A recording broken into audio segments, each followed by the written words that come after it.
Good evening and thanks for joining us. I'm Sydney Simone.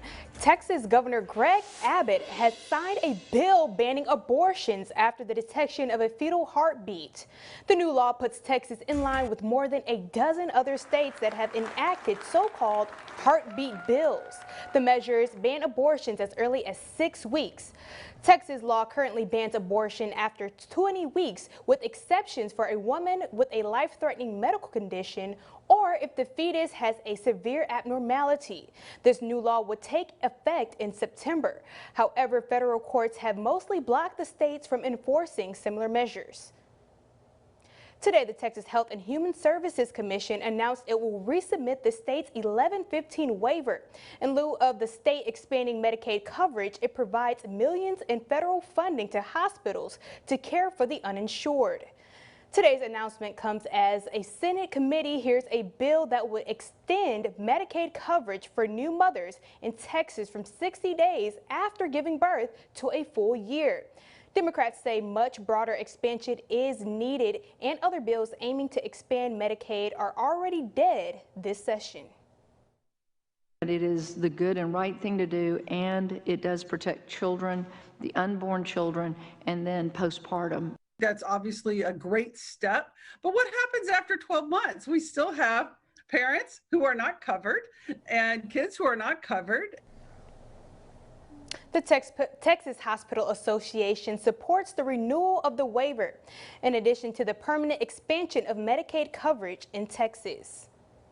Leaders with the Texarkana Chamber of Commerce gathered with other leaders across the area today to discuss the issue of litter in our communities.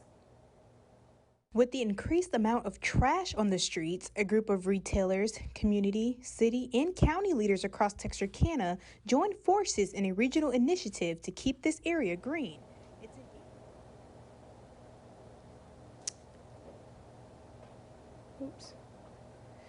In Texarkana, Arkansas, a local Baptist church is approaching the Historic District Commission for permission to tear down a house constructed back in 1905.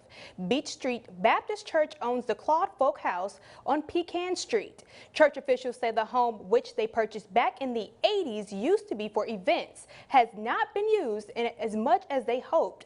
The church has already sold some of the windows and doors, prepared for possible demolition, which did not sit well with the commission. We only have 4 commissioners left. We lost 2 of them over this very thing, this issue, this house. They felt that it was such a flagrant attempt to skirt the city ordinances and this commission that they thought, why do we even exist if people aren't going to do things like this? And this wasn't a quick decision. There was a group put together that studied this and came up with the recommendation that they did. Created historic districts, which you were Secretary. The commission did not vote today and says it will discuss the request again at their meeting next month, which is set for June 16th. First responders across Texarkana are being honored for their hard work and dedication. Police officers, firefighters, and those who provide emergency medical services gathered at convention centers on both sides of the state line today. They were served with free barbecue lunches. Area leaders and sponsors voiced their appreciation. These are the men and women who run towards the scene when everybody else is running away from the scene. The snowstorm is one of the most recent acts of the God that we had, that you were all out there working each and every day when we're all trying to stay in our homes, stay warm and safe. You were out on the streets. It just gives us a sense of pride to know that we are appreciated for the things that we do in the community.